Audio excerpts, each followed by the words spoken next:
¿De qué tipo? De tipo cognitivo. Si usted no lo recuerda, hay que tomar en cuenta que llamamos proceso cognitivo a todos los procesos que nos permiten conocer la realidad.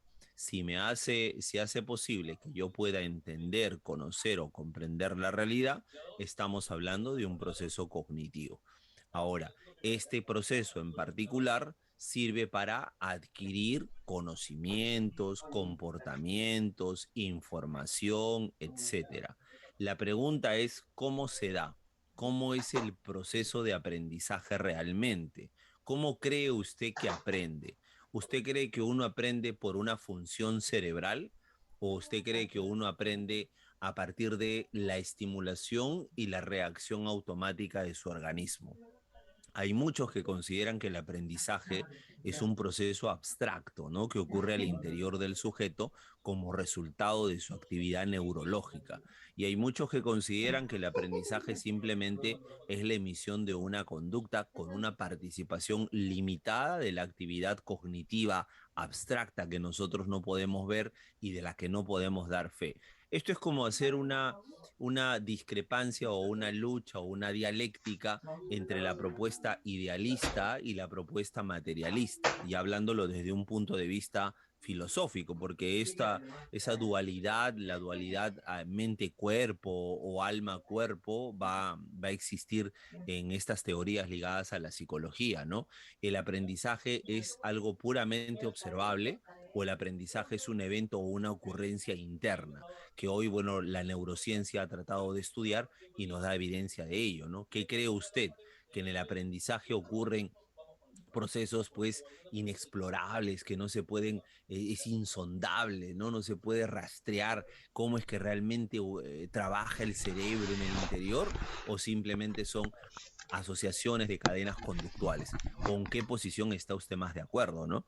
Y aquí vamos a ver nosotros dos paradigmas o dos modelos de aprendizaje, el modelo como producto y el modelo como proceso. Lo que yo voy a tratar de hacer aquí es aclarar las incongruencias que puede aparecerle a usted en el texto, ¿no? Y llamarle la atención. En esas incongruencias es lo que yo me voy a centrar, porque eso puede ser el motivo de confusión. Aprenderse quién lo propuso, quién no lo propuso, eso es muy fácil, es muy memorístico, no hay nada que explicar ahí. Yo le voy a aclarar las incongruencias. A ver, primero vamos a partir con el aprendizaje bajo el modelo como producto. ¿Qué quiere decir el aprendizaje como modelo como producto?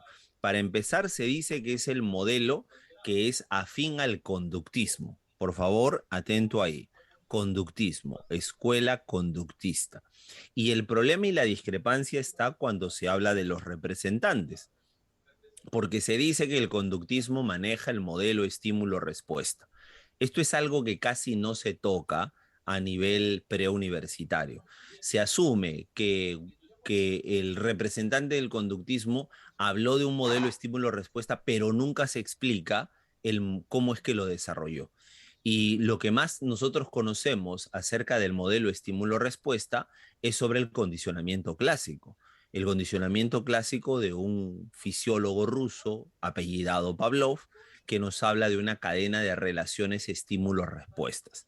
Lo que ocurre es que, según lo que hemos aprendido nosotros en historia de la psicología, Pavlov es de la escuela reflexológica y el único conductista, ¿no? Original es el señor Watson. Entonces, aquí me van a colocar como representantes a Pavlov, a Watson y a Skinner. La discrepancia y lo curioso aquí es el nombre de Pavlov.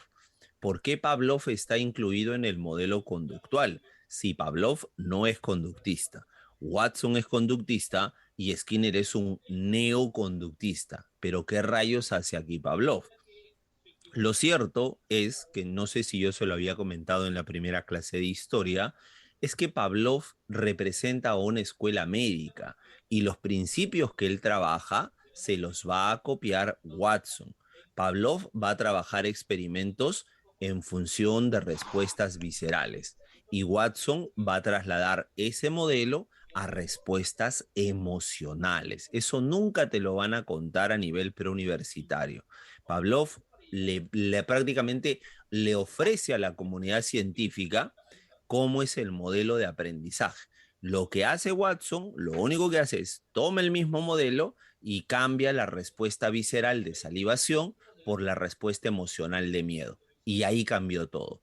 Y se dice que él fue el que introdujo el modelo ER en la psicología. Sí, está bien, lo introdujo a la psicología, pero no es un modelo que haya nacido con él. Ese modelo ya era anterior a él y le pertenecía a la reflexología. Esa es la incongruencia que yo quería aclarar. Para algunos les resulta más sencillo decir que Pavlov fue un precursor de las teorías conductuales. Por eso lo están metiendo ahí, por si acaso. Y aquí la otra nota aclaratoria es que Skinner nunca desarrolla el modelo EOR, como a veces se interpreta mal en el libro en la primera clase. Skinner pertenece al fundamento del modelo ER. Ahora, Skinner va a presentar un modelo nuevo, donde le va a adicionar un elemento más. No es O, porque el modelo EOR le pertenece a otra escuela. Aquí los conductistas consideran el aprendizaje de tres formas: como un cambio de conducta, o sea, el sujeto lo que tenía lo reemplaza por algo; como el resultado de la experiencia, vale decir que para poder aprender necesitas vivir la experiencia, nadie aprende sin vivir la experiencia, o por lo menos no se aprende bien si es que no experimentas. Y además el cambio de conducta es relativamente estable. ¿Qué quiere decir, profesor, cuando dice relativamente? Se le llama extinción. Ese es un concepto con el que te debes familiarizar. La extinción es igual a decir olvidarte lo que has aprendido. Estamos bien ahí con el primer modelo. Te lo van a preguntar de memoria. Modelo que propone los elementos ER como producto, conductual, el cambio de conducta, conductual, de la experiencia, todo esto es conductual. Vamos a analizar el modelo como proceso. El modelo como proceso le pertenece al cognitivismo, o sea, olvídate de las manifestaciones externas. Estos hablan de la ocurrencia interna. Por eso es que su modelo va a incluir un elemento nuevo. El elemento nuevo va a ser la O. ¿Qué significa la O, profesor? Organismo, sinónimo de sujeto. Este sujeto que está al medio entre los estímulos y las respuestas es quien va a procesar la información para emitir una respuesta. Repito, repito. Este organismo es el responsable del aprendizaje. Porque mira, arriba los conductuales dicen, si tú aplicas bien el estímulo, vas a obtener la respuesta que quieres. El segundo dirá, por más que le apliques el estímulo más adecuado, si el sujeto que está al medio no tiene los recursos para aprender, no lo va a aprender. En otras palabras, si usted postula a la universidad y no ingresa y le echa la culpa a la calidad de profesores que tuvo, usted está explicando su no ingreso y su falta de aprendizaje desde un modelo conductual. Porque dices, el profesor, que es el estímulo, no logró sacar la respuesta en mí, que viene a ser el aprendizaje. Pero si nosotros explicamos tu no ingreso, porque en realidad tú eres un limitado intelectual, tienes un bajo nivel de atención, tienes una pobre inteligencia, un limitado pensamiento, estoy explicando el aprendizaje por un modelo cognitivo. O sea cual sea el profesor que te enseñe, igual no vas a aprender, porque el problema eres tú, el organismo, y jamás vamos a poder obtener la respuesta si no te trabajamos primero a ti. ¿Ves? Es el organismo el responsable del aprendizaje. O sea, desde el modelo cognitivo, como lo plantea Piaget, Vygotsky, Ausubel, Hull, el responsable del aprendizaje es el sujeto, pues él dentro suyo posee o existen procesos mentales. El otro nombre con el que se le suele llamar a los procesos mentales es el de procesos mediadores. ¿Qué significa mediador? Que se encuentra al medio, que es un puente entre los estímulos y las respuestas. ¿Está bien? ¿Está bien? ¿Está claro? ¿Cómo es posible? ¿Cómo sería posible enseñarle a un perro a sumar y a multiplicar? No es posible, porque el perro está limitado en algunos procesos que debe poseer. No tiene lenguaje, no puede utilizar un sistema simbólico. Si bien es cierto, usted ha visto que a veces hay perros y caballos que calculan, ¿no? 2 más 3 y el animal repite 5. No es un aprendizaje como tal, es una repetición de algo que ni siquiera entiende. Entonces, ese tipo de aprendizaje cognitivo está limitado para los animales porque no poseen los procesos mentales necesarios para que ocurra ese aprendizaje. Entonces, para este modelo, el aprendizaje tiene que ver con una actividad cerebral que directamente no podemos observar. En su tiempo no se podía observar. Hoy, gracias a la tecnología, podemos ver cierta actividad neuronal que ocurre cuando un sujeto está aprendiendo, ¿no? Se ven cómo claramente se forman las conexiones neuronales en una zona específica de la corteza cerebral que nos da evidencia clara de que ese sujeto está aprendiendo, porque esa zona se está activando, se irriga, hay nuevas sinapsis.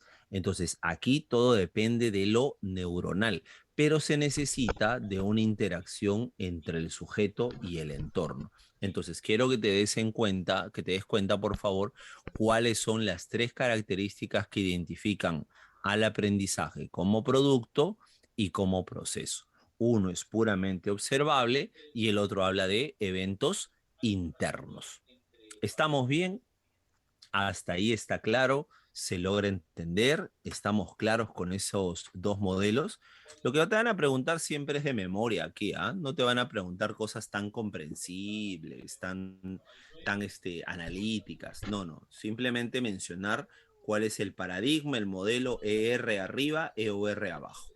Bien, vamos a interpretar tu silencio como un sí. Vamos a quitar esto y vamos a pasar a los tipos de aprendizaje. A ver, sobre los tipos de aprendizaje vamos a decir lo siguiente. A ver, solamente ahora Villarreal considera 4 tipos de aprendizaje. Antes también lo hacía, pero no incluía el aprendizaje afectivo, lo cual era un error terrible. Hoy día, en la nueva edición, ya incluyó el aprendizaje afectivo. Y bueno, ellos son muy sencillos de entender, la verdad, ¿no? Vamos a aclarar aquí un error que comete Villarreal, que es importante tomarlo en cuenta. Es un error de Villarreal, por si acaso. Y vamos a ponerlo, pues, para que usted lo tome en cuenta y no se vaya a confundir. El aprendizaje motor es el aprendizaje de movimientos y de movimientos coordinados. Entonces, todo aquello que tenga que ver con aprender secuencia de movimientos, le vamos a llamar aprendizaje motor. Lo que no entraría como aprendizaje motor sería el caminar. Eso es un error común del estudiante, creer que caminar se aprende. Caminar no se aprende, muchachos. Uno camina simplemente porque su sistema nervioso madura, se desarrolla. El sujeto, si aprendiera a caminar, tendríamos que ponernos a pensar bajo qué forma. La única forma de lograr un aprendizaje motor es a través de la observación. Entonces, usted estaría diciendo que el sujeto de 10 meses o de 11 o 12, que es la edad en promedio en la que camina una mujercita, observa a la madre, al padre o a alguien cómo camina. Observa, retiene, luego ejecuta, repite el movimiento tal y como lo ha observado. Usted estaría hablando de una capacidad de retención y de observación muy alta en un pequeño de 12 meses, en un infante. Entonces, eso es imposible, pues, ¿no? Eso ocurre a partir del reflejo llamado reflejo de marcha. A medida que el pequeño va desarrollando, el reflejo va desapareciendo y le da paso a la actividad de la marcha autónoma o el caminar por sí solo. Y eso no es un aprendizaje. Profesor, un ejemplo de aprendizaje motor: montar bicicleta, manejar una moto, manejar un auto, bailar, correr sí, nadar, Ok, etcétera. Esos son ¿me aprendizajes entiendes? aprendizajes motores. El aprendizaje cognitivo o cognoscitivo es el aprendizaje que le permite adquirir conocimientos, adquirir conceptos. En este momento, el aprendizaje que más está poniéndose en práctica es el aprendizaje justamente cognitivo o cognoscitivo. Usted está frente a la pantalla adquiriendo conceptos nuevos, teorías, aprendiendo una nueva ciencia. ¿Está bien? Entonces estamos ahí en el aprendizaje cognoscitivo. Podría ser una pregunta de examen, ¿no? ¿Cuál es el tipo de aprendizaje que en mayor medida pone en práctica el estudiante preuniversitario? Usted tiene que marcar cognitivo, pues no vaya a marcar motor porque nos vamos a la discoteca, profe. No, no, no, no. Usted tiene que marcar cognitivo. Se supone que es lo que más pones en práctica y es lo que más utilizas al momento de aprender. El aprendizaje afectivo. A ver, dentro del aprendizaje afectivo nosotros tenemos emociones. Recuerde algo, todavía no lo hemos visto, pero lo vamos a ver. Debe saber usted que las emociones pueden ser aprendidas o pueden ser también innatas. Hay emociones innatas como por ejemplo el miedo. El miedo es una emoción con la que todos nacemos. Sabemos tener miedo. Lo que vamos a aprender es a generalizarlo en algunas actividades, pero el miedo como tal es una reacción innata. Ya. Otra, perdón, una emoción aprendida. La vergüenza sería una emoción aprendida. No todos aprendemos a tener vergüenza. Hay algunos que somos más sinvergüenzas que otros, ¿ya? Entonces uno adquiere la vergüenza porque de repente en tu familia tuviste una familia más represora, ¿no? Que te prohibía pues exponer tu punto de vista frente a los adultos, que en las fiestas infantiles tu madre te prohibía agarrar más de un bocadito cuando te ofrecían los bocaditos, ese tipo de cosas, ¿no? Entonces estamos hablando nosotros de un aprendizaje emocional, algo que no todos tienen.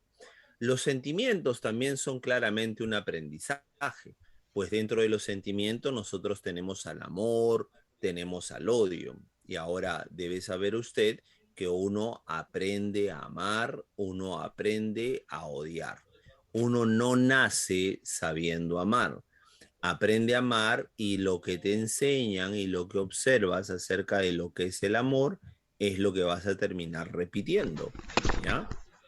Aprender a amar significa la posibilidad de que tal vez también usted sea un incapacitado para el amor y nunca aprenda a amar. Usted puede no aprender a amar bien o aprender a amar mal. El aprendizaje del amor es muy complejo porque va a depender de lo cultural. Ahora, acá viene otra observación. La fobia es una forma de aprendizaje. ¿Por qué? A pesar de que la fobia tiene relación con el miedo, la fobia se adquiere frente a estímulos que no requieren o no generan la misma reacción a todos. Y además que es un miedo específico, irracional y muy intenso, a diferencia del miedo simplemente. Entonces, una fobia se adquiere, ¿está bien? Y lo que no cuadra aquí, lo que no calza, es que ponga las actitudes como una suerte de aprendizaje afectivo. Si bien es cierto, como lo vamos a ver en un rato, las actitudes implican un componente afectivo, no son aprendizaje afectivo. Pero Villarreal lo coloca aquí, coloca las actitudes y coloca a los valores incluso, ¿no? Pero vamos a colocar más en el social a las costumbres y los valores y las creencias, porque una actitud se basa en una forma de valoración. Esto es lo que no coincide y eso es lo que le puede llamar la atención. Usted va a tener que aprender de memoria nada más. Y si le preguntan por el aprendizaje actitudinal, ¿qué tipo de aprendizaje es? Usted tendría que marcar desde la teoría de Villarreal que es un aprendizaje afectivo, no es un aprendizaje social. Pero cuando yo te hable de él, te voy a hablar de un aprendizaje social. Ese es el problema, ¿no? ¿Cómo hacemos para explicarle al estudiante algo que es incoherente? Entonces, aquí te estoy aclarando. Las actitudes son aprendizajes a partir de lo social, pero Villarreal dice que están dentro de la categoría de lo afectivo. Cuando te lo explique, lo vas a entender. Te voy a explicar cómo es aprendizaje social. Pero si te preguntan, tú tienes que repetir 1000 veces que es aprendizaje afectivo, por si acaso. Luego no te quejes, ¿ah? Te estamos haciendo la aclaración puntual sobre cómo es de acuerdo a lo que propone la Universidad Villarreal. ¿Está bien? Muy bien. Entonces, con eso tenemos zanjado todo lo que vienen a ser los tipos de aprendizaje, ¿ya? Todo lo que vienen a ser la teoría de definición del aprendizaje. Quiero, para no perderlo, quiero ir a las actitudes. A ver, quiero ver si es esta diapositiva la de la... Sí, efectivamente. No, esta no es. Vamos a ver, quiero ir a la diapositiva directamente de las actitudes. Tampoco es esta. Debe ser esta. A ver, ya está. No, la última diapositiva es. Ya está, perfecto. A ver, sobre las actitudes, vamos a aclarar una cosita acá. Debe saber usted que las actitudes se definen como una forma de reacción frente a algo. Entonces, mi reacción frente a algo, este algo puede ser una persona, un animal, una cosa o incluso una situación. Mi forma de reaccionar frente a eso se le llama una actitud. Ahora, estas actitudes también podrían tener una forma de manifestación neutra. Cuando una persona dice, oh, eso me encanta, hoy sí me parece bueno eso, ahí estamos teniendo una actitud frente a ello. A ver, vamos a ver eso. Y si yo paso por un concierto chicha, ¿no? El Guaralino y todas esas carpas que hay, ¿no? Y digo, esta música infernal y me retiro del lugar, odio, detesto esa música, estoy teniendo una actitud frente a ese tipo de música. Luego puedo ser también alguien que muestra tendencia a ese tipo de música, ¿no? Escucho y digo, oye, qué buena música, sube el volumen, le pido al chofer de la combi que sube el volumen cuando está sonando, pues, Cervecero, ¿no? El Cervecero y todas esas canciones, ¿no? Entonces, mi actitud puede ser positiva o negativa. O Ahorita, ¿cómo se también llama? tenemos, aunque es un poquito más ¿Tienes rara, hambre? ¿no? La actitud neutra. El No. sujeto de actitud neutra es como si le valiera, le da igual, ¿no? Es cuando uno responde normal. Varias veces ¿Cuál deben eso? haberte preguntado y tal vez no te han entendido, ¿no? Y te dice, ¿y tú qué Pues, piensas? Ah, yo normal, ¿ah? Pero ¿cómo normal, eso es pues? ¿Alguna opinión solamente... debes tener? No, Son normal, únicas, normal, no hay normal. otras. Me da igual. Son únicas. Ya, Por ejemplo, ese eso me voy da a igual, explicar. ese normal, Eso, representa ¿Éxito? una actitud Es neutra. O una, sea, ni digamos, le como va una teoría. ni le Son viene. únicas, Para tal, y usted no pienses es que hay igual, bastante, que no sé. sea uno o sea Eso el del otro. círculo, eso se llama Entonces, las actitudes también barras, pueden tener una barras manifestación así. comprimidas. Hay Aquí otras bien claro barras dice, ¿no? separadas. Es origen Y lo de que está origen haciendo tal social, cual puedes hacer pero otros sabemos que ejercicios. Villarreal La misma dice que aplicación no. tiene toditos. Su origen puede ser social, Solo pero fíjate está cómo lo dentro hace del nada grupo más. de aprendizajes Y otros ejercicios igualito lo vas a aplicar. Son afectivos. únicas. ¿Eh? Así dice Villarreal. ¿De dónde puedo aprender yo actitudes? Muy fácil. Puedo aprender porque algo me ocurrió. De repente tuve alguna vivencia traumática que me hizo rechazar a la gente de ascendencia oriental. Entonces, cada vez que yo veo un oriental, me molesto. ¿No? Me odio a los orientales o a las orientales por experiencia directa. Lo otro que puede ocurrir es que en mi sociedad y mi cultura me enseñaron a tener una actitud negativa frente a los extranjeros. Eso sería por normas sociales. La otra posibilidad es que yo me identifico con una persona que tiene algunas actitudes y le copio esas actitudes. ¿No? Eso ocurre mucho cuando usted todavía está en plena formación de su personalidad, ¿no? Usted va a adoptar patrones de alguna persona con la que se identifica o que usted considera importante, ¿ya? Usted va, ¿cómo le digo? Copiarle prácticamente sus formas de actitudes. Es por eso que siempre en los colegios, yo que tengo oportunidad todavía de dictar, espero ya dejar de hacerlo, la verdad que es mucho trabajo poder dictar en colegios, si no fuera por la bendita paga, se nos exige mucho que el profesor no debería manifestar ningún tipo de adhesión política ni religiosa a los alumnos, ¿no? Porque algunos alumnos pueden mostrarse identificados con el profesor y terminar pensando como él, ¿no? Un profesor que sea socialista o que sea pues conservador, antisocialista, la manifestación que haga de su pensamiento puede ser adoptado por parte del alumno como si fuera suyo. Y ahí repetimos una actitud por identificación a un modelo. Como bien decía un docente para mí muy sabio que tuve en una capacitación, decía el profesor no puede hablar en sus clases ni de política, ni de religión, ni de sexualidad, a menos que su área o su disciplina lo exija. Un profesor de historia puede hablar de política, aunque ellos solamente relatan hechos, ¿no? Pero un profesor de filosofía podría hablar de política, de religión también un profesor de filosofía y de sexualidad un profesor de psicología o de biología, porque forma parte de todos los demás que se pongan a hablar de ello están yendo en contra de lo que se debería hacer de parte de la actividad docente. Entonces ahora saca tu línea, ¿cuántos profes tienes que te hablan de su política, de sus ideas religiosas? ¿A quién le importa, no? Esa es una demanda de atención urgente, ¿no? Atiéndanme, quiero sentirme importante, háganme caso, no tengo nadie en casa que me escuche. Eso es un grito desesperado por atención. Y finalmente, uno puede adoptar actitudes cuando forma parte de alguna institución. Cuando tú te adhieres a alguna institución, formas parte de un cuerpo, una logia, una secta, un grupo, comienzas a adoptar características de actitudes. Si de repente tú no pertenecías a ninguna iglesia y te adhieres de repente a una iglesia evangelista y desde los principios cristianos te enseñan que el homosexual es un pervertido, una aberración, inducidos por el poder de Satanás, vas a aprender a rechazar a todos los que tengan una orientación homosexual. Ya, eso es por la pertenencia a una institución, ¿no? La membresía institucional. Ahora, las actitudes tienen tres componentes.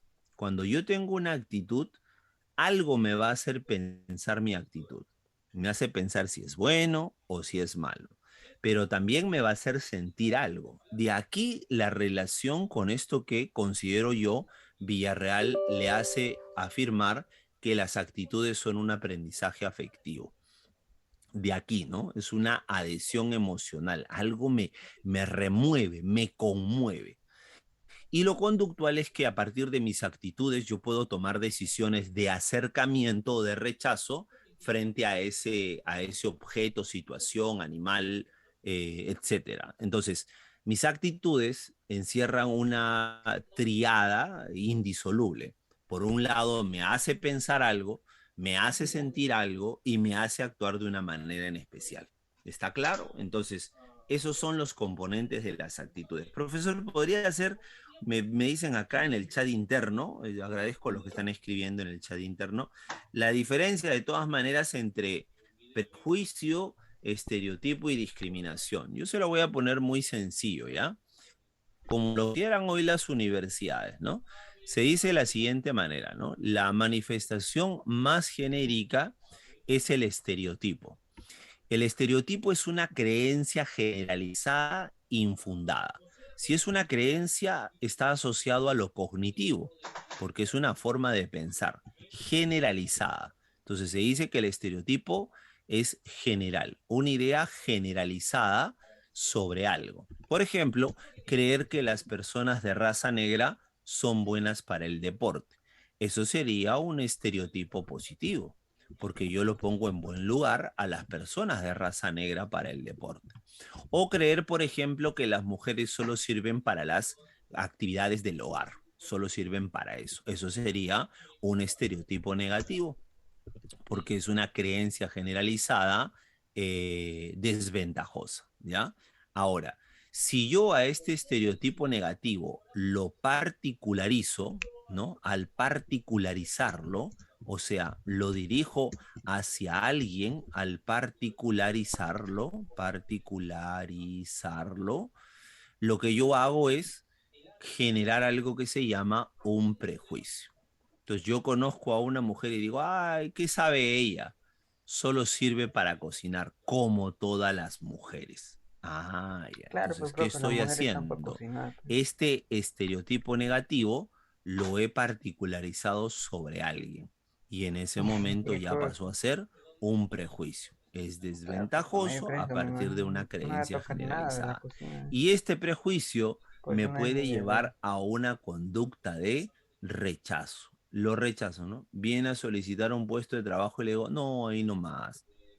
No contratamos mujeres porque las mujeres solo sirven para la casa. Ah, entonces estoy cometiendo un acto de discriminación.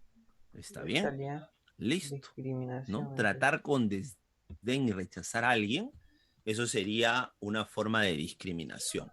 Entonces, la noticia viral que se ha hecho de este muchacho que comienza a discutir con un serenajo y un policía y en donde todo el mundo se rasga las vestiduras y dice, maldito pituco, ¿no? Como le dice al pobre serenito, muerto de hambre, de porquería, dame tu placa, dame tu nombre, porque eres así, un ser inferior.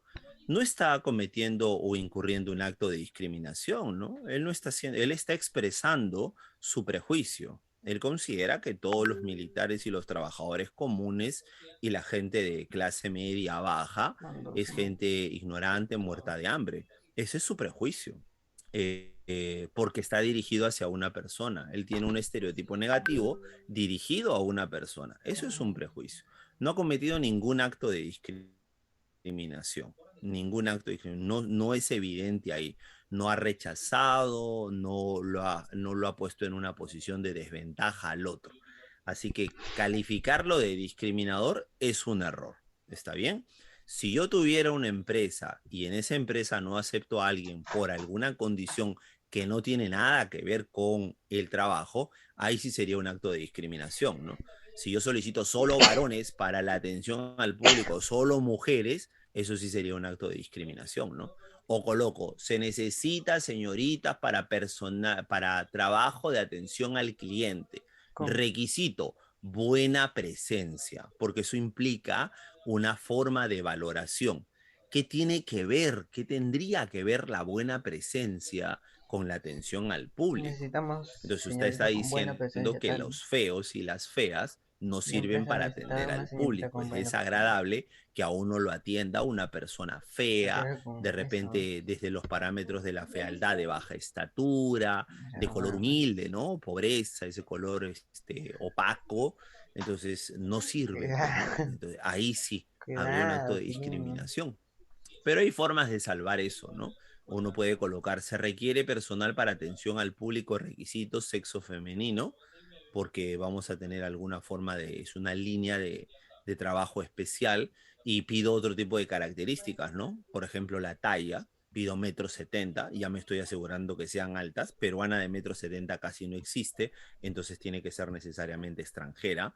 Talla alta, de repente puedo pedir otra característica, pues, ¿no? Que no sea peso, que no ¿Ah? supere los 60 kilos, entonces me ¿Aristas? aseguro que sea Claro, alta, los, delgado, por lo menos a los lados, claro. contorneada. No voy a pedir una obesa, entonces ahí está. Ya Vértices con son eso las estoy esquinitas. discriminando sin que se den cuenta. Aristas Es son los así de lados. simple, ¿no? Ya, pero eso es un acto de discriminación.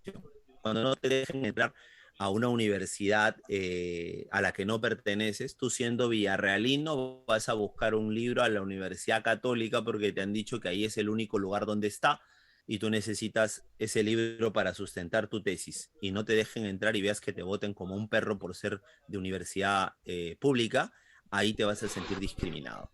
No te van a decir por qué, pero no te van a aceptar. Así de simple. Sobre texto de seguridad de la universidad. No ¿Cuál? te dejan entrar. No, los pobres y los oscuros no entran.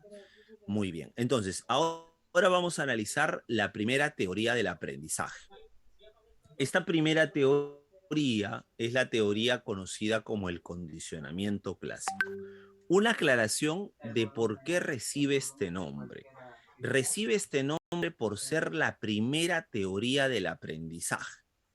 Otra aclaración importante es que esta teoría trabaja con un modelo médico.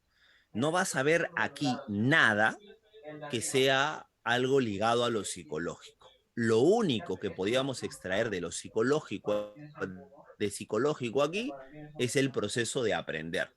Pero prácticamente eso es como una suerte de supuesto, es una inferencia de lo que vamos a ver, porque aquí se van a ver aspectos puramente experimentales y observables. Así que el condicionamiento clásico que le pertenece al señor Iván Petrovich Pavlov, usted sabe que el maestro Pavlov pertenece a la escuela llamada la ¿alguien se acuerda? La la reflexología, ¿ya? Y esa es una escuela, sabemos, médica. ¿Fundada por quién? Fundada por el señor Bechterev. Pavlov es la figurita más importante, el más conocido, la estrellita, ¿no? Aquel que ganara el premio Nobel de Medicina justamente por las investigaciones ligadas a la fisiología que realiza, ¿ya? Entonces hay que tomar en cuenta eso. Ahora, ¿qué ocurre con Pavlov? El otro nombre que recibe también desde el punto de vista médico esta teoría es el de condicionamiento respondiente. ¿Ya? El término genérico es condicionamiento clásico, ¿no? ¿Por qué? Porque es la primera teoría. El término más especializado es condicionamiento respondiente porque se basa en una cadena de respuestas provocada por cierto tipo de estímulos. Ahora, sabemos que el principio que maneja el señor Pavlov y que dice que es el que rige, o vamos a entender principio como ley, el que rige el aprendizaje es la asociación de estímulos. ¿Está claro? Ahora vamos a explicar cómo es esto, ¿no? Porque hasta aquí todo es abstracto, simplemente le estoy hablando de lo que se propone en este aspecto. Entonces, vamos a analizar que el experimento que realizó el señor Pavlov, que fue realizado con un perro. Recordemos que el ambiente en donde se desarrolla este experimento es en un instituto médico militarizado. Si usted googlea y busca fotitos de Pavlov en su experimento, haciendo su experimento, va a encontrar fotitos de Pavlov al lado de militares, ¿ya? Ahí alrededor de puros soldaditos. Claro, él trabajó en esa dependencia y en un instituto militarizado varios años. Y ahí fue donde produjo su teoría, por si acaso. ¿Ya? Bueno, se dice que en realidad querían en ese tiempo, pues los rusos utilizar todo el avance que puede existir en ciencia, lo querían utilizar para la actividad militarizada. Todo, ¿no? Esos son los rusos, no se le escapa nada a los rusos. Muy bien. Entonces, vamos a quitar esto para poder demostrar lo que hace un rato yo dije, de que la primera teoría sobre el aprendizaje y el modelo ER fue propuesto por la reflexología. Vamos a retirar esto y vamos a mostrarle claramente a usted que del lado izquierdo vamos a tener estímulos y del lado derecho vamos a tener respuestas. ¿Está bien? Estímulos y respuestas. ¿Qué significa esto? Modelo ER. ¿Ya ves? Voy a mostrar. ¿Eh? Vamos a ver la primera asociación estímulo-respuesta de este modelo. Bueno, otra aclaración también, ¿no? Que es importante. Recordemos una cosita, ¿no? Este experimento, tal y como se le cuenta a usted a nivel preuniversitario, es una adaptación, ¿sí? Es una adaptación de lo que realmente ocurrió, ¿no? Es una adaptación de lo que realmente ocurrió. Pues Pavlov nunca trabajó con una campana, con un filete de comida. Pavlov nunca trabajó con eso, ¿ya? Lo que se ha hecho es sustituir de lo que realmente ocurrió. ¿Con qué cosas trabajó Pavlov? Bueno, él trabajó con alimento en polvo, trabajó incluso con ciertos tipos de ácido, ¿no? Ácido que le colocaba en gotas en el hocico o en la lengua del animal para medir su nivel de o grado de salivación. Esto no te lo cuentan obviamente porque hoy en día pues sería tomado como un acto de crueldad muy brutal, ¿no? Que le echaba gotas de ácido en la lengua al pobre animalito. Tampoco es que se recolectaba la salivita, ¿no? La salivita, como te dicen, ¿no? Se recolectaba, se veía su babita, no se veía su babita, se recolectaba su baba a través de una sonda, porque previamente se le había taladrado la mandíbula para poder recolectar con precisión la cantidad de saliva que botaba. O sea, son rusos, señores, y ellos no se van a permitir pues errores en la experimentación, ¿no? Entonces le taladraron la mandíbula y le colocaron una sonda en la glándula salival para poder recolectar la saliva y la cantidad precisa. En algunos casos le colgaban un tubo de ensayo o la sonda iba conectada directamente a un depósito. ¿Ya? Ese es el experimento original. El perro estaba encadenado y aislado en una suerte de jaula de madera donde estaba inmovilizado.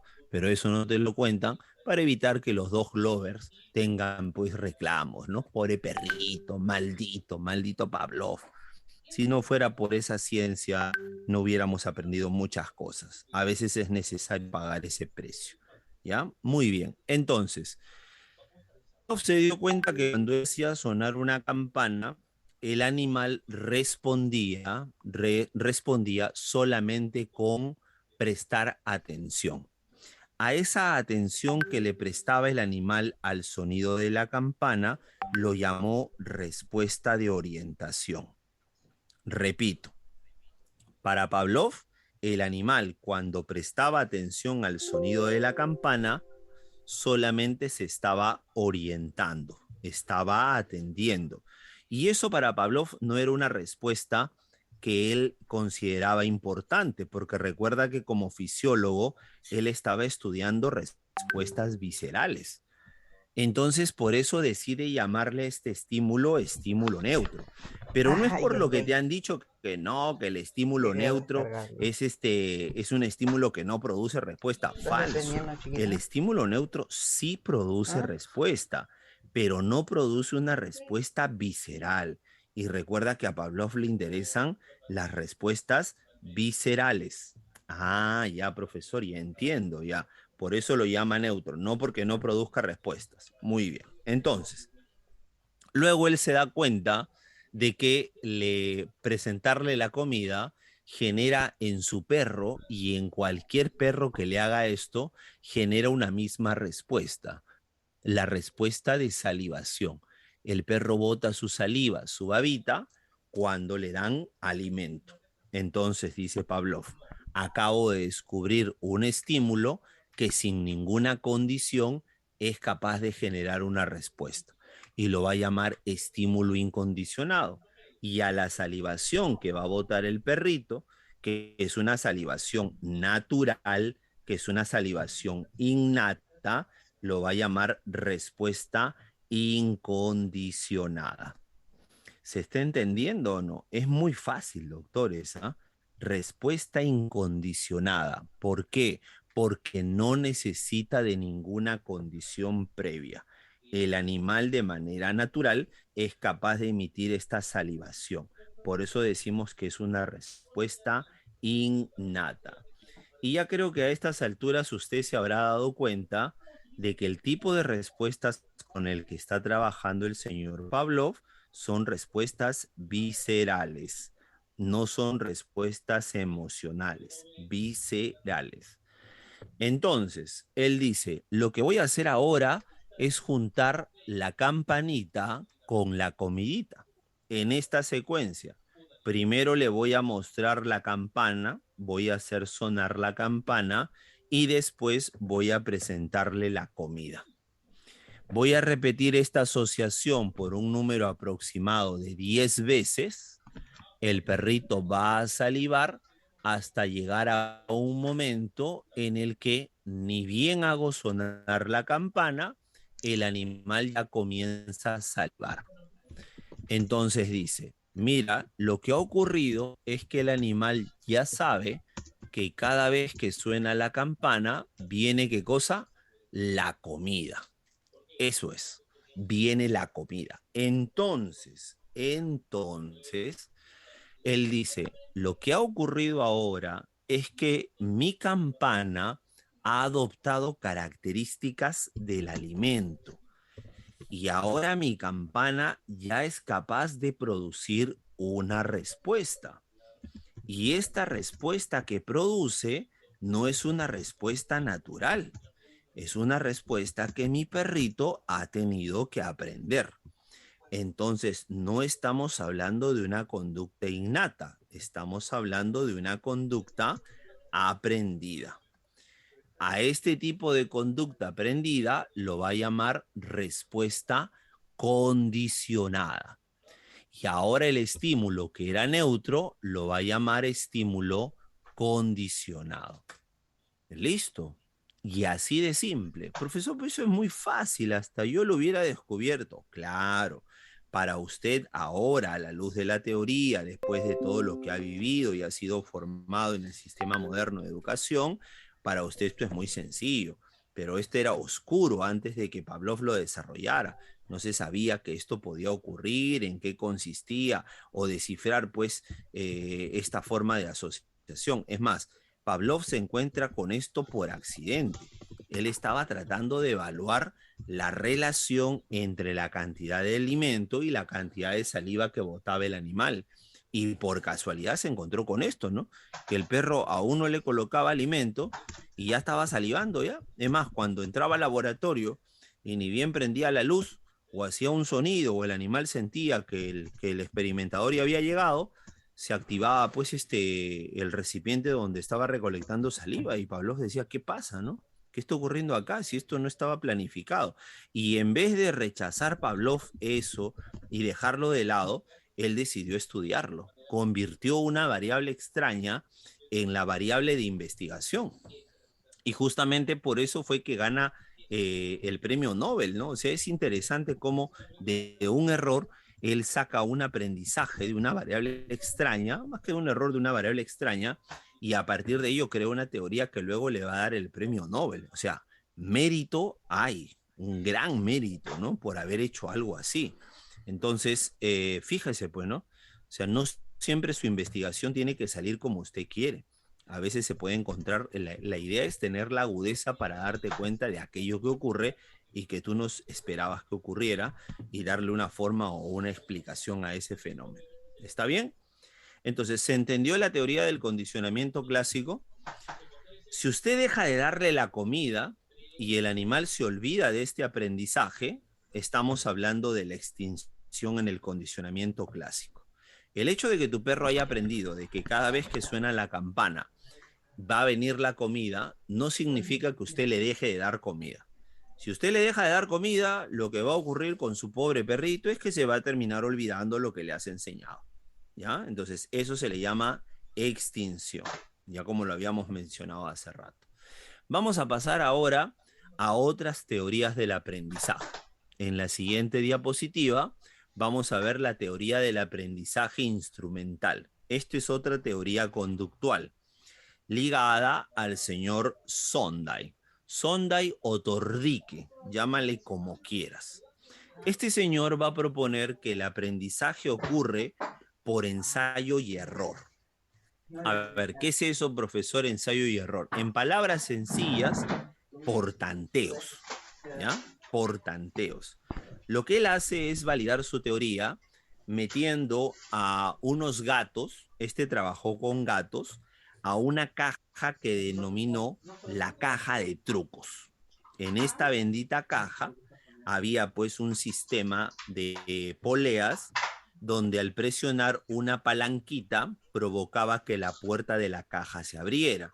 Se dice que los gatos, algo que detestan y que no les gusta, es estar encerrados, pues, ¿no? En ambientes muy estrechos. Bueno, esto es relativo, ¿no? Porque yo tengo un gato que le encanta meterse a las cajas y le gusta cuando mi hijita le cierra completamente la caja, ¿no? Él está feliz adentro. Se está asfixiando por rato, pero está feliz. Ya, la idea es que esté feliz mi hijita y ya el gato por si acaso también de ahí de pasadita, ¿no? Entonces, ahí lo que estamos viendo es que él encierra al gato y ve cómo el gato, luego de tantos intentos, logra salir de la jaula, logra salir de ese ambiente. Pero el gato lo logra luego de varios errores. Araña la pared, araña el techo, araña un montón de lados y finalmente araña la palanca que abre la puerta y finalmente escapa. Entonces él dice, ahí está, mi animal aprendió por ensayo y error. Entonces tanteó, tanteó, tanteó hasta que finalmente lo logró. Muy bien. Ya está la primera forma o la ley explicada. Se aprende por ensayo y error. Se aprende por tanteos. Ahora, la pregunta es, los animales cuando salían luego, ¿qué hacían? Él decía que los animales iban a salir porque necesitaban comida, porque fuera de la jaula había un plato de comida. Pero debes saber que de los 63 gatos que formaron parte de la investigación, solamente 2 de ellos, al salir de la jaula, fueron directamente a la comida. Entonces eso llama la atención, ¿no? O sea, habíamos supuesto la idea de que el animal al salir finalmente lo hacía porque quería la comida, que el animal buscaba la comida, por eso es que salía. Eso, ¿no? Eso se había pensado, pero vemos en la evidencia que no ocurre así, ¿no? Entonces, es como que eso podría poner en tela de juicio, pues, la teoría del maestro, ¿no? Del maestro Sonday. Pero lo importante de esta teoría es que esta teoría va a servir de base para que se dé la teoría del condicionamiento operante, que va a ser nuestra última teoría de hoy día. Pues él va a plantear una ley que se llama la ley del efecto. Y dice así, ¿no? Un efecto agradable fortalece el aprendizaje. O sea, una consecuencia agradable de lo que hace el sujeto va a favorecer que esta conducta se siga repitiendo. En otras palabras, el gato ingresó a la jaula, rascó la pared y la maldita puerta no se abría. Si yo lo vuelvo a sacar de la jaula y lo vuelvo a meter, ¿tú crees que volverá a volverá a arañar la pared? Ya no, pues. ¿Por qué, profesor? Porque no le trae ninguna ventaja, ninguna solución favorable. Entonces, como esa conducta está orientada hacia el fracaso y no le trae nada favorable, la terminará olvidando por la ley del efecto. Ah, ya caigo, profesor. Ya entendí. Entonces ahora vamos a las conductas que sí son, que las conductas que son desagradables. Las desagradables se van a ir eliminando y las agradables, las que tienen un efecto agradable, se van a conservar. Entonces ahí decimos que está operando la ley del efecto. Muy bien. Otra ley, esa es la ley principal que luego el condicionamiento operante va a tomar y le va a llamar la ley de la consecuencia de la conducta, que es en lo que se basa su aprendizaje. Luego dice la otra ley, si yo a mi gatito dejo de meterlo a la caja, va a terminar olvidando cómo se tiene que liberar de la caja. Entonces, por falta de práctica, mi gatito va a olvidar lo que había aprendido. Eso se llama la ley del desuso. Muy bien, olvida lo que ya sabía. Por eso es que hay que meterlo a cada rato a la jaula. Eso se llama la ley del ejercicio. La repetición y la práctica fortalece la conexión del aprendizaje. Entonces él se dio cuenta que metiéndolo seguido al animal, terminaba recordando siempre cómo tenía que liberarse. ¿Está bien? Teoría sencilla, ¿no? Teoría muy sencilla. A partir de esa teoría, como bien le estoy diciendo, surge el condicionamiento operante que lo vamos a ver al final, donde se cometen otros actos de crueldad. El primero, Pavlov trabajó con un perrito, este segundo trabajó con gatitos y el último va a trabajar con ratas. Ratas, palomas e incluso va a meter a su hija en una caja que él mismo va a diseñar. ¿Ya?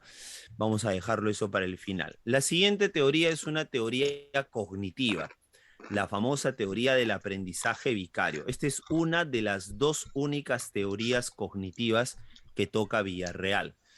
El aprendizaje vicario, también llamado teoría del aprendizaje observacional, le pertenece al señor Albert Bandura. ¿Ya? Bandura ha muerto hace poquito nada más. No recuerdo si fue a causa del COVID o por su avanzada edad, ¿no? Bandura, googleelo, de ahí puede encontrarlo, seguro murió el año pasado o el anteaño pasado, no me acuerdo. Sí, el año pasado ha sido. El 2021 creo que murió allá por julio más o menos. puede revisarlo, googlearlo, ¿no? Mm. El señor Albert Bandura propone la teoría del aprendizaje a partir de la imitación. El principio de aprendizaje que él propone es que el 25 de julio, ¿ves? Algo me acuerdo. 26 dice, bueno, lo que sea, pero murió el año pasado nada más, ¿ya? O sea, vivió mucho tiempo y era un personaje todavía actual que podía discutir algo de su teoría y le podíamos preguntar, ¿no? Su teoría es muy, muy básica, ¿no? Él dice que nosotros aprendemos por imitación.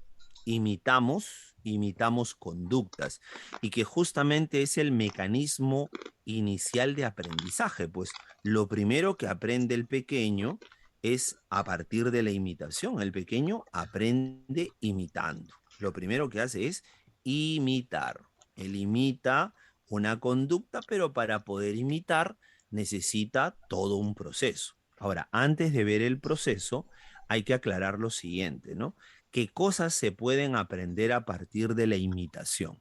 Él dice que podemos aprender a partir de la imitación cosas como la agresión. Pues él en su experimento, donde trabajó con el famoso Bobo el muñeco o el muñeco Bobo, que era un globo porfiado al que lo golpeaba una mujer dentro de una cámara Gesell, una especie de habitación con un espejo que era una luna transparente.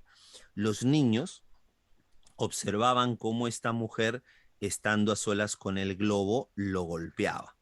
Entonces, Bandura se dio cuenta que los niños que observaban la escena de violencia y cómo esta mujer le pegaba al globo, cuando estaban a solas con el globo, Bobo el muñeco también lo golpeaban. Entonces decía, ¿ves? La agresión se aprende. No, profe, los niños golpean todo. No, no, no. Porque a otro grupo de niños que los ponía a observar una escena donde la mujer acariciaba el globo y no lo maltrataba, esos niños, cuando estaban a solas con el globo, reaccionaban de la misma manera. Y un dato alarmante era el hecho de que los niños que vieron escenas de agresión, cuando estaban a solas, repetían las escenas de agresión y las aumentaban. O sea, la violencia iba en aumento. En cambio, los de que daban caricias no aumentaban su grado de caricias o de cariño. Entonces se dio cuenta que era muy peligrosa pues esta cuestión de la agresión. Ahora, se puede aprender agresión, conductas de dependencia, dependencia emocional, se puede aprender eso también. Se puede aprender el autocontrol, controlar tus emociones, el acto sexual, por supuesto, en el ser humano, que no es algo innato, sino que es aprendido, eso se adquiere, pues, ¿no? Se adquiere la conducta del acto sexual. Profesor, ¿y viendo a quién? Bueno, viendo la pornografía que ves, pues, ¿no? Viendo tus canales pornográficos, que ya vamos a dar las recomendaciones al final, de ahí aprendes de toda esa cochinada, claro, de todo eso que ves, que reduce el espesor de tu corteza cerebral, está probado, ¿ah? Deja por favor la pornografía, deja de verla, ¿ya?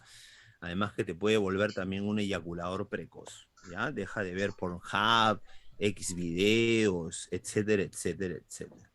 Muy bien, entonces, ¿qué es eso? Dice, qué bueno que no lo sepas, hijo, qué bueno que no lo sepas, es mejor que no lo sepas, ¿ya?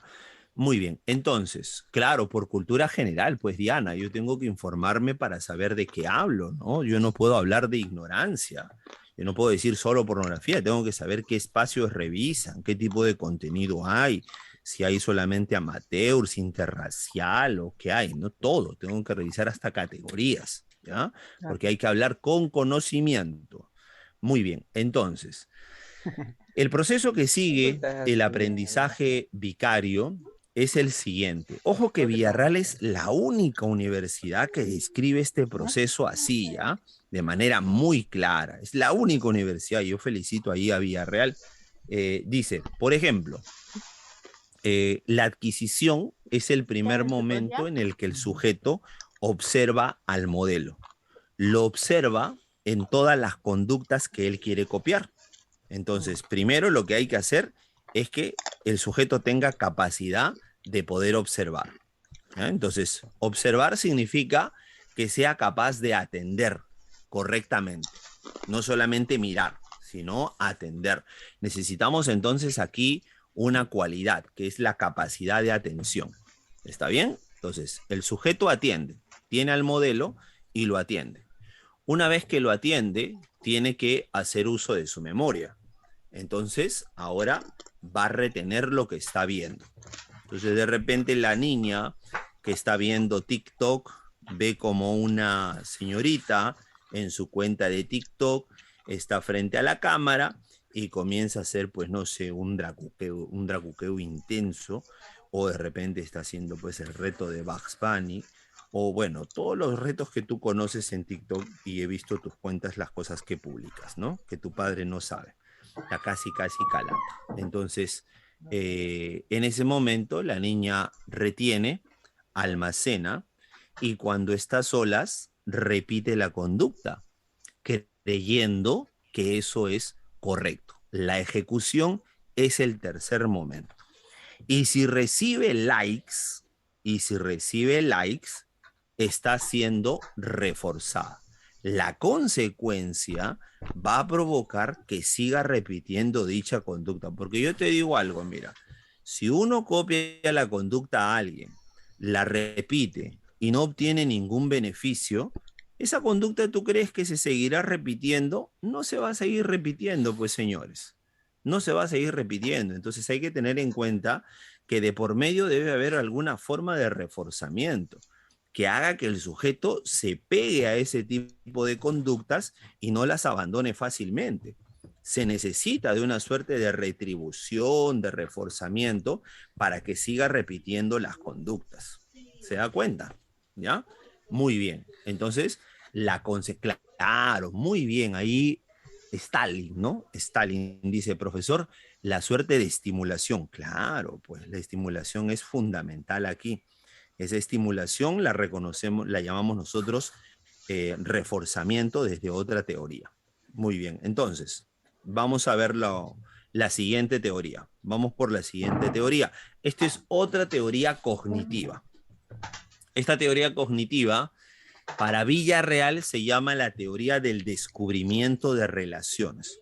Tú le dices a un sanmarquino teoría del descubrimiento y lo rayas, porque él te va a decir, ah, teoría del descubrimiento, Brunner. Y tú le dices, no, no, no, descubrimiento. Estamos hablando de Kohler y Kafka.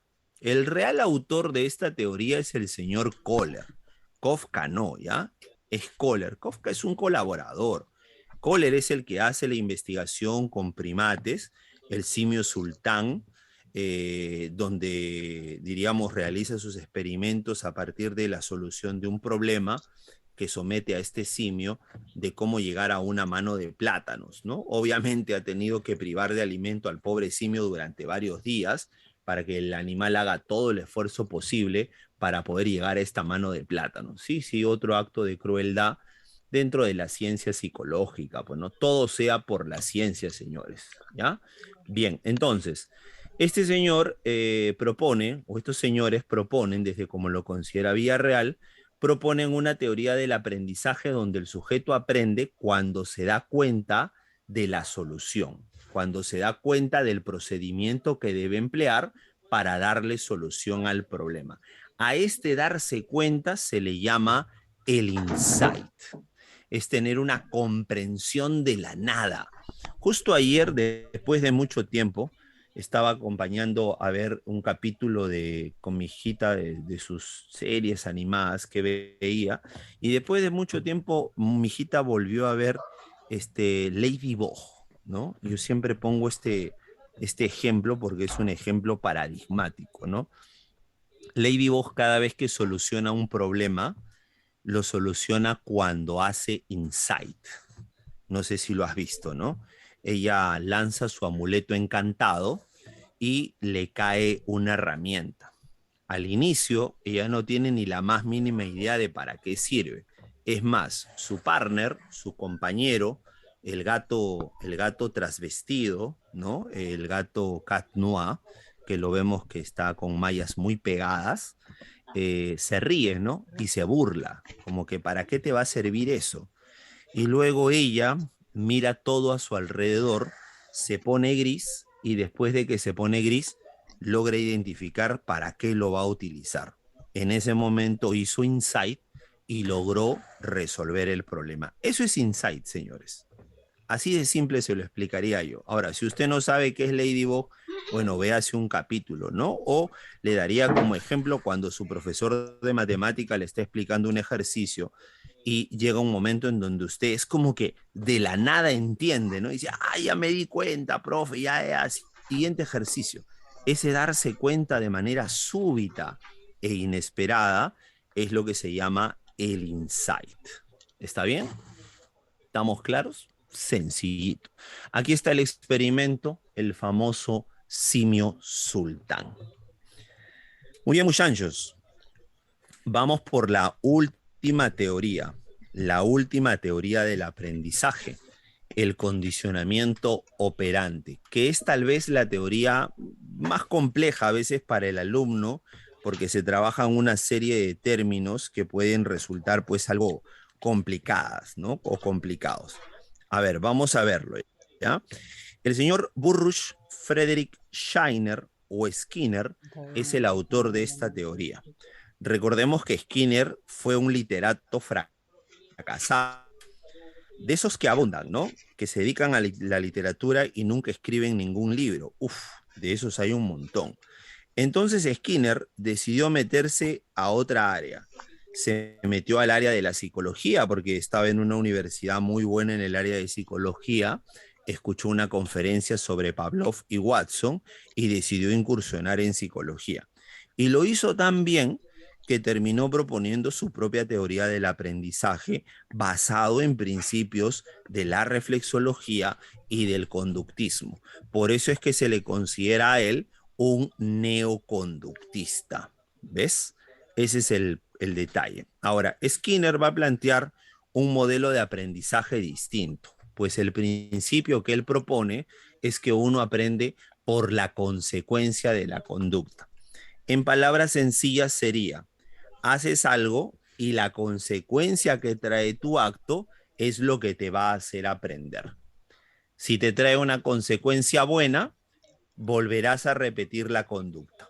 Si te trae una consecuencia mala, dejarás de repetir la conducta. O sea, en otras palabras, la consecuencia.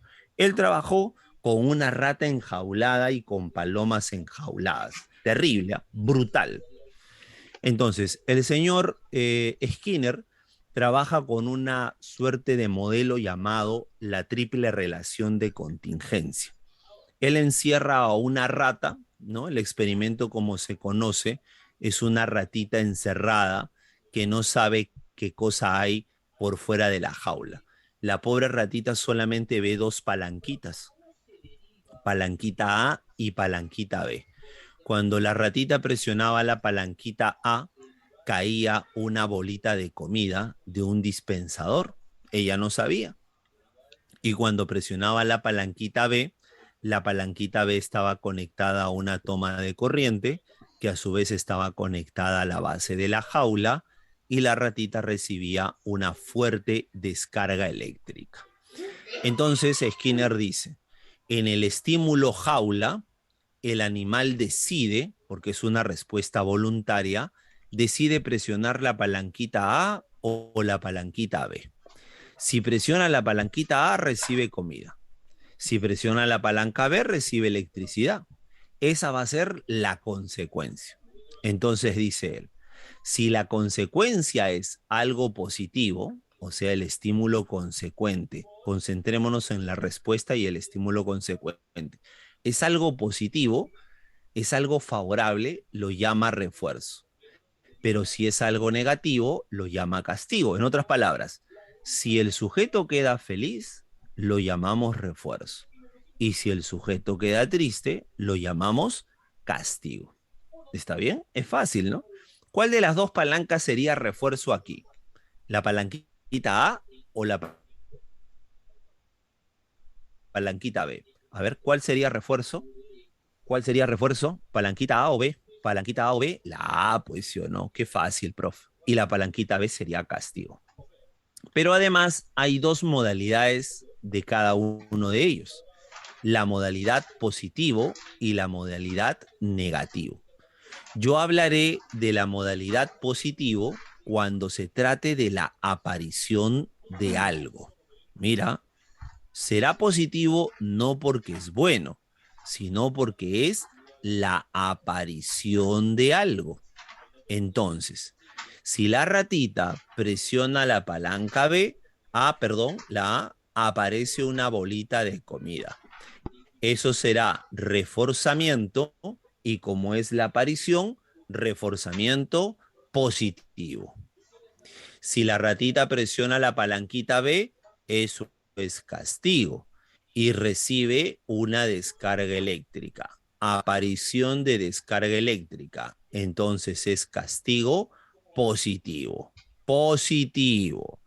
Profesor, pero ¿por qué negativo? ¿Por qué no negativo? Porque negativo sería la desaparición de algo. Aquí lo que le genera malestar no es la desaparición de algo, es la aparición de una fuerte descarga. Profesor, pero aplicarle una descarga es malo, profesor. ¿Cómo le va a llamar? Ah, ya, ese es un problema de el estudiante, ¿no? Creer que positivo es bueno y negativo es malo. No tiene nada que ver con eso. Tiene que ver con la aparición o desaparición. Otro ejemplo, profe, otro ejemplo. Vamos a imaginar que la ratita tiene al costado a una de sus crías, ¿ya? Y presiona la palanca B. Y al presionarlo, se abre una zanja en la jaula que lo traga y tritura a su cría.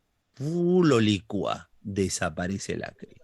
¿Eso es refuerzo o castigo? Castigo. ¿Y es por la aparición o desaparición de algo? Desaparición, desapareció su cría. Castigo, negativo. Ahora vamos a suponer que dentro de la jaula hay un faro con una luz muy potente que casi deja ciega a la pobre ratita y está que la llena de calor. Y de pronto la ratita presiona la palanca A. Al presionar la palanca A, el foco se apaga. ¿Para ella es algo favorable o no? Sí, entonces es refuerzo.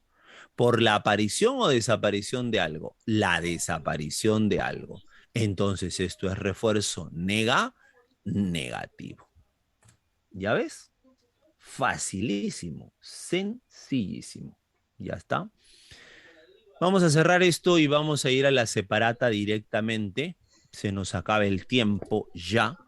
Vamos a ir. Al no sancionar a un estudiante que llega tarde según los principios del condicionamiento operante, es probable que el mocoso siga llegando tarde. Por eso es que hay que sancionarlo. 7C. 8. Renata aprovecha las ofertas de un centro comercial que le ofrece un vale para una cena gratis en un restaurante de lujo por cada 1.000 soles de compra en artefactos electrodomésticos. El caso anterior ejemplifica, la están trabajando por reforzamiento positivo. Poder ganarse la cena de lujo es un reforzamiento positivo. 9. En relación a suspender a un deportista por consumo de drogas, Guerrero, podríamos afirmar que, claro, la C se ejemplifica un caso de castigo negativo. ¿Por qué? Porque le estamos quitando la posibilidad de jugar en otro partido. Número 10. El experimento realizado con el simio sultán pertenece a la teoría del insight. Sultán. Número 11. Carlitos es un niño que destaca en baile porque aprendió imitando a su hermano. Si es imitación, es aprendizaje vicario. Ojo que Villarreal lo llama vicario, ¿ya? Es el nombre que más usa.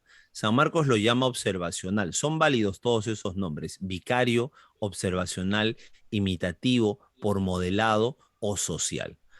Número 12, acelero, ya llega a la meta ya. A ver, la 12 es besito social. La 13 es dedito, dedito. Los niños agresivos aprenden a hacerlo por tener modelo de agresividad. La 14 es besito, sentir tristeza al escuchar la canción Amor Foda. La 15 es dedito, respuesta condicionada. La 16 es avioncito, el aroma de ese perfume se convirtió en estímulo condicionado. La 17 es casita, por el principio de condicionamiento operante. La 18 es besito, retener a los alumnos en la puerta funciona como castigo negativo. Está hablando del examen de admisión. La 19 es casita, refuerzo positivo. Y la pregunta 20 es avioncito, refuerzo negativo. ¿Está bien?